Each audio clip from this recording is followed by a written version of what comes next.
Engineering के stock में अगर आप गिरावट से परेशान हैं और लगभग 56 रुपीस के आसपास इस स्टॉक को देखकर आप सोच रहे हैं कि कहीं स्टॉक में फंस तो नहीं गए हैं गिरावट में, और कहीं ना कहीं आपको ये लग रहा है कि इस स्टॉक की तेजी खत्म हो गई है, तो आज की वीडियो आपके बड़े काम की साबित होने वाली है। आज मैं आपको बताने वाला हूं इस कंपनी को कितना बड़ा फायदा होने वाला है आने वाले समय में पावर सेक्टर के इस कैपेक्स का। दरअसल ये तो आप जानते हैं कि कंपनी डैम बनाने वाली भारत की दिग्गज कंपनियों में शामिल है और इस कंपनी को ज्यादातर ऑर्डर हाइड्रो सेक्टर से आते हैं। कंपनी की एट प्रेजेंट भी अगर टोटल ऑर्डर बुक में अगर आप देखें तो सबसे ज्यादा ऑर्डर जो है कंपनी को हाइड्रो सेक्टर से आए हुए हैं, यानी कि पावर सेक्टर के इस कैपेक्स का इस कंपनी को सबसे ज्यादा फायदा हो रहा है। और मैनेजमेंट की माने तो मैनेजमेंट ने जो बातें बताई हैं अगर वो आपने जान ली तो इस कंपनी को लेकर आपका व्यू कंप्लीटली चेंज होने वाला है। आप इस कंपनी के शेयर को लॉन्ग टर्म होल्ड करेंगे और अगर आप शॉर्ट टर्म में शेयर को बेचने जा रहे थे तो आपको एहसास होगा कि मैं कितनी बड़ी गलती करने जा रहा था। तो चलिए वीडियो को शुरू करते हैं। हेलो फ्रेंड्स, मैं Vipin Jain, founder of learn equity with Vipin Jain. Friends, power sector के अंदर कैपेक्स चल रहा है, ये सभी आप भली भांति जानते हैं, बहुत अच्छे तरीके से आप लोगों को पता है।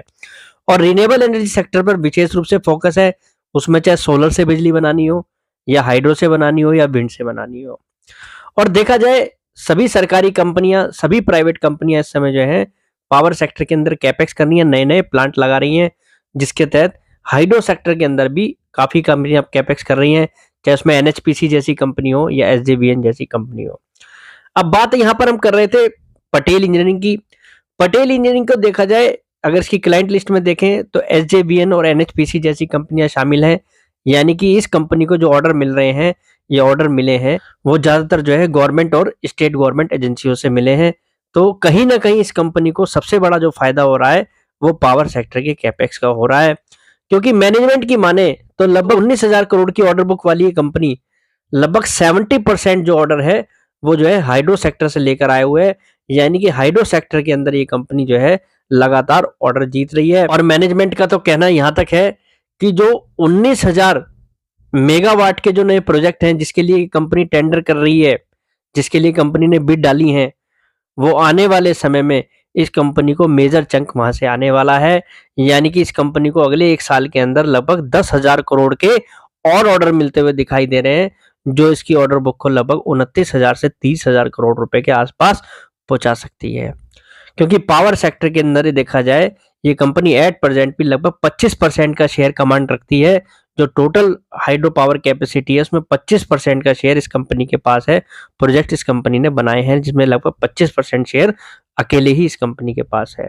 मोटा मोटा अगर हम देखें इस कंपनी को हाइड्रो पावर सेक्टर से बहुत बड़े ऑर्डर मिल रहे हैं और पावर सेक्टर के इस कैपेक्स से इस कंपनी को भरपूर फायदा मिल रहा है, क्योंकि कंपनी की क्लाइंट लिस्ट में मेजरली गवर्नमेंट और स्टेट गवर्नमेंट एजेंसीज हैं। फिर मैनेजमेंट इस कंपनी को लेकर काफी पॉजिटिव दिखता है। मैनेजमेंट की माने तो कंपनी की बिल टू बुक रेशो लगभग 1.4 के आसपास है, यानी कि अगर कंपनी ऑर्डर रिसेंटली ले भी रही है, ऑर्डर बुक बढ़ भी रही है, तो ऑर्डर एग्जीक्यूशन भी काफी अच्छे तरीके से हो रहा है। वो सीधा सीधा ये बता रहा है कि कंपनी जो है समय सेल्स के लिहाज से काफी अच्छी ग्रोथ दिखा रही है। फिर एट प्रेजेंट भी जो कंपनी की सेल्स है उसके हिसाब से लगभग 4x इस कंपनी की ऑर्डर बुक है, यानी कि अगले 4 साल की विजिबिलिटी तो एट प्रेजेंट भी 19,000 करोड़ की ऑर्डर बुक पे दिखती है, यानी कि जो कंपनी को अब आगे ऑर्डर मिलने वाले हैं इस कंपनी के लिए काफी बड़ा गैप यहाँ पर दिखता है वैल्यूएशन के लिहाज से।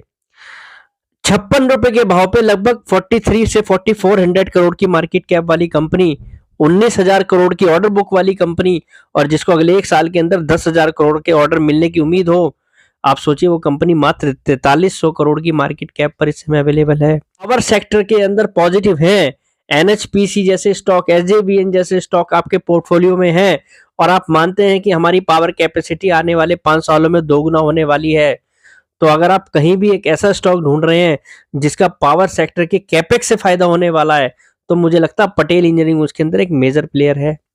हाइड्रो पावर सेक्टर के कैपेक्स का इस कंपनी को सबसे ज्यादा फायदा मिलेगा। जिस तरीके से आपने देखा कि सोलर सेक्टर के अंदर, सोलर सेगमेंट के अंदर अगर सोलर मॉड्यूल वाले बिजनेस के अंदर टाटा को फायदा हुआ या सोलर सेक्टर के अंदर कैपेक्स का टाटा को फायदा हुआ, तो इसी तरीके से हाइड्रो के कैपेक्स का इस कंपनी को भी फायदा होगा। और मैनेजमेंट जिस हिसाब से इस कंपनी को लेकर साउंड कर रहा है, तो उससे तो क्लियर कट एक चीज़ पता लग रही है कि कंपनी के लिए आने वाले साल जो हैं काफ़ी अच्छे हैं, क्योंकि कंपनी के पास काम की भी कमी नहीं है, कंपनी के पास टेक्नोलॉजी की भी कमी नहीं है। और इस कंपनी की स्ट्रेंथ की अगर आप बात करें, तो कंपनी ने अभी रिसेंटली अरुणाचल प्रदेश में एक टनल बनाकर आर्मी को दी है, जो लगभग -20 डिग्री सेल्सियस में वो टनल का बनाने का काम पूरा किया गया है। यानी कि अगर देखा जाए तो वो स्पेशलाइज्ड टनल है, जिसके लिए कंपनी एलिजिबल थी और कंपनी ने वो प्रोजेक्ट फाइनल बनाकर दिया है। तो ये क्लियर कट इस कंपनी की स्ट्रेंथ को बता रहा है। तो मुझे तो कहीं ना कहीं सीधा इस समय अगर देखें तो पटेल इंजीनियरिंग के शेयर प्राइस से देखकर एक ही चीज लगती है कि जो बाजार की ये गिरावट है, उस गिरावट में शेयर कहीं ना कहीं कंसोलिडेट हो रहा है। और इस गिरावट से आपको बिल्कुल भी डरने की जरूरत नहीं है, अगर आपका व्यू इस कंपनी के ऊपर लॉन्ग टर्म व्यू के हिसाब से है। क्योंकि इंफ्रास्ट्रक्चर के अंदर अगर गवर्नमेंट ऐसे ही कैपेक्स करती रहेगी, या पावर सेक्टर ऐसे ही कैपेक्स करता रहेगा, इस कंपनी को भरपूर फायदा उसका मिलने वाला है। फिर कंपनी जो है इस समय फाइनेंशियली और फंडामेंटली भी काफी स्ट्रॉन्ग पोजीशन में दिखती है। तो देखा जाए पटेल इंजीनियरिंग अगर आपके पोर्टफोलियो का हिस्सा है, तो आप इसको लॉन्ग टर्म विजन के हिसाब से होल्ड करें और इस गिरावट में शेयर को बेचने की ना सोचें। इसके अंदर अगर बड़े इन्वेस्टर विजय केडिया जैसे इन्वेस्टर भी आए हैं, तो उनका व्यू भी कहीं ना कहीं लॉन्ग टर्म ही है, शॉर्ट टर्म व्यू के हिसाब से उन्होंने भी एंट्री नहीं ली है। और इस गिरावट में आप देखिएगा ज्यादातर वीक हैंड्स ही एग्जिट होंगे, स्ट्रॉन्ग हैंड्स की आप देखेंगे तो लास्ट में आपको जो है कुछ बढ़ता ही दिखाई देगा स्टेक। तो मेरी नजर में तो पटेल इंजीनियरिंग जिन लोगों के पोर्टफोलियो में है, लॉन्ग टर्म विजन के हिसाब से इसे होल्ड ही करना चाहिए। तो उम्मीद करता हूं मेरा आज का ये वीडियो पटेल इंजीनियरिंग को लेकर आपको काफी कुछ जानने में मदद करेगा। मैनेजमेंट का जो व्यू है, मैंने आपको जो बताया वो भी आपकी काफी मदद करेगा इस कंपनी को जानने में। और अगर आप इस कंपनी के शेयर को बेचने जा रहे थे, तो कहीं ना कहीं आप जो है अब उसको होल्ड करेंगे लॉन्ग टर्म व्यू के हिसाब से। आज के लिए इतना ही, कल फिर मुलाकात करते हैं एक नई वीडियो के साथ। फिलहाल के लिए नमस्कार।